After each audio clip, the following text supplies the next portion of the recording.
Integrantes da diplomacia brasileira avaliam que a trégua entre o Hamas e Israel pode ser o primeiro passo para facilitar a saída de mais brasileiros e familiares da faixa de Gaza. O presidente Lula vai ao Oriente Médio na semana que vem para participar da COP28. Deve aproveitar a visita ao Catar para pedir ajuda na repatriação. A Gabriela Prado vai trazer mais detalhes para a gente. Bom dia, Gabi.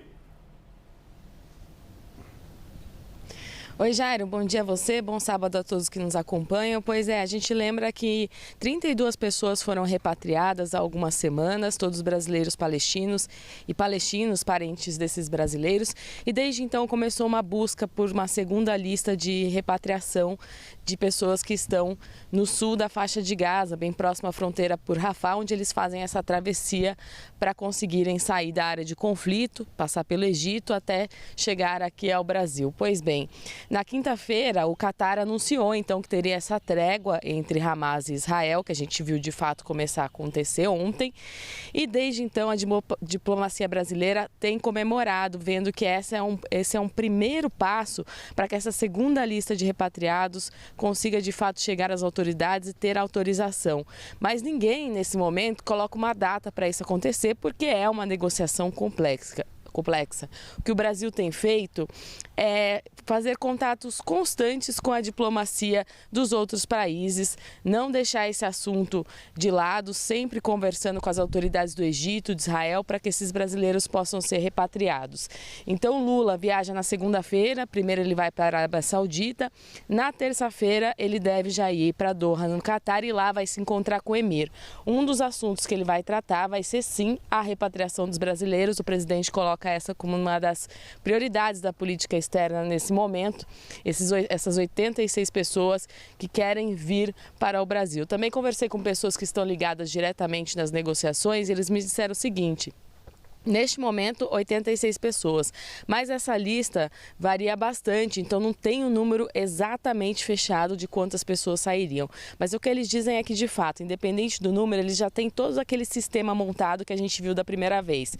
Então, eles ativam os ônibus para levar essas pessoas ali da fronteira, talvez para a capital do Egito, do Cairo, como foi na outra vez. Então, tudo isso já está sistematizado.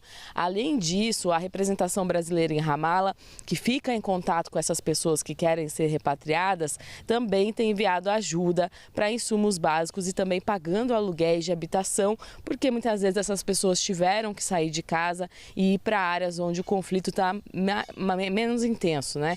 Por exemplo, ali no sul da faixa de Gaza. Então, eles pagam um aluguel para essas pessoas ficarem em locais seguros, eventualmente comunicam às autoridades também que tem brasileiros e tem civis nessas residências, nesses prédios alugados, para que as autoridades fiquem cientes de que aquele lugar não pode ser alvo de um bombardeio, por exemplo. Então, esse primeiro passo dessa trégua é visto com um certo otimismo, já que envolve tanto o envio da lista quanto uma autorização. E por que essa expectativa que mesmo com esse primeiro passo pode ser demorada essa segunda repatriação? Porque existe uma lista de estrangeiros que já foi liberada para fazer essa passagem ali na faixa sul de Gaza, que ainda não conseguiu sair. Então a expectativa é que primeiro esses estrangeiros sejam autorizados a sair, passem por ali e depois os brasileiros entrem em uma segunda fase de autorização. Como eu disse, uma negociação que envolve muitas pessoas, é complexa, mas diante da promessa do presidente Lula, quando a primeira leva de brasileiros palestinos chegou ao Brasil, esse é um ponto importante para a diplomacia brasileira, que tem trabalhado constantemente em contato com autoridades. A gente vai seguindo e esperando que tenhamos uma expectativa dessa saída dessas 86 pessoas quando autorizado pelas autoridades egípcias e de Israel. Jairo. Valeu, Gabi, muito obrigado. A gente dá sequência no assunto. Vamos agora convidar a Basília Rodrigues, a nossa analista. Basília, seja muito bem-vinda, um bom dia para você.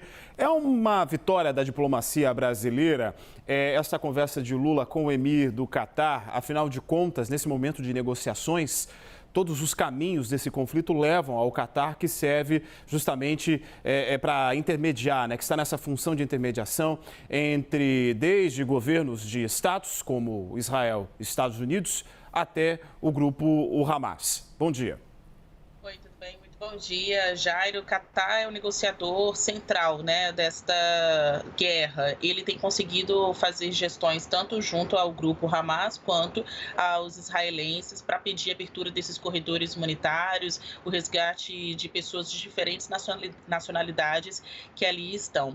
Quando você me pergunta, é uma vitória da diplomacia brasileira? A gente pode responder isso de maneira quantitativa e qualitativa. Então, saber que o Brasil foi um dos primeiros países a mandar uma operação de repatriação, cumprir esta missão de resgate dos seus nacionais, a gente não pode esquecer de mais de 1.000 brasileiros que foram resgatados de Israel, depois esse outro grupo de 32 brasileiros ou parentes destes brasileiros salvos da faixa de Gaza, e agora a gente entra num tipo de terceira etapa, que é essa outra lista com mais de 80 nomes de brasileiros e de parentes, né, entre irmãos mais velhos, avós, que também querem vir para o Brasil. Então, pouco a pouco, as intenções do Brasil nesta guerra, seja como um interessado especial porque os seus brasileiros estão lá, ou seja, como um protagonista na intermediação, isso tudo tem dado certo. O Brasil foi o país que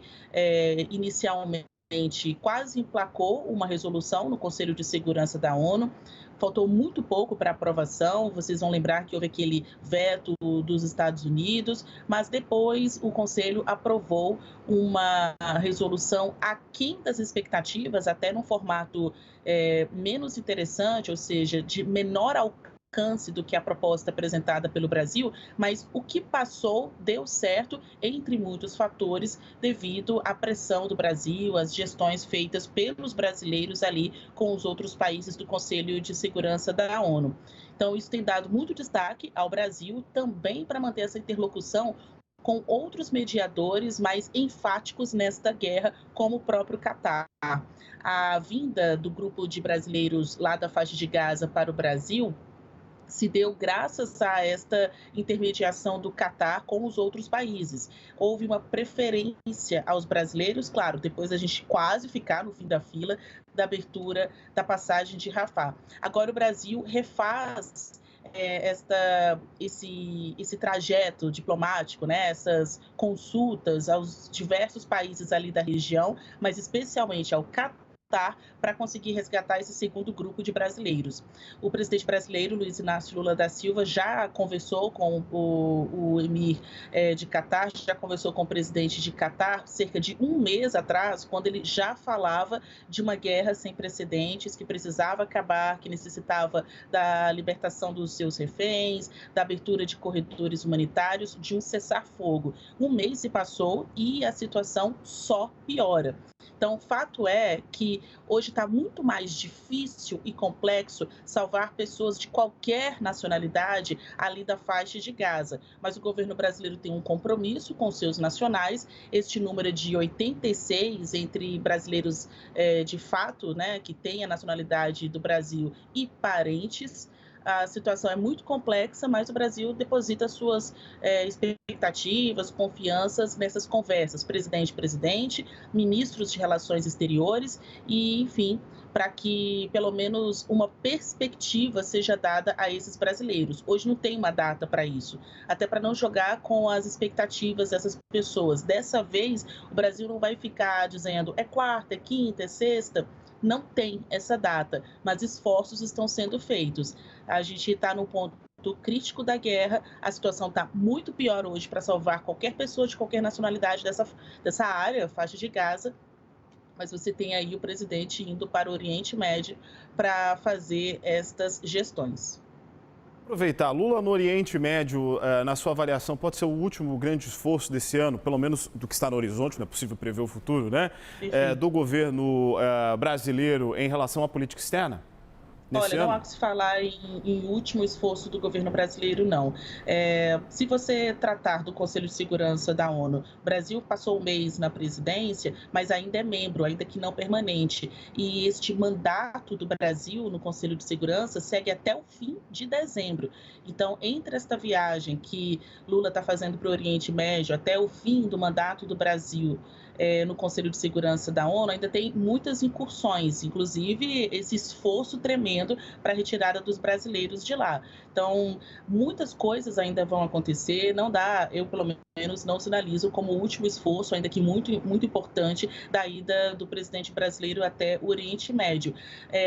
A meta é salvar os brasileiros que ainda estão por lá e depois voltar à prioridade número 1, que é colocar um cessar-fogo nesta guerra, né? E o Brasil tem feito esses esforços, né?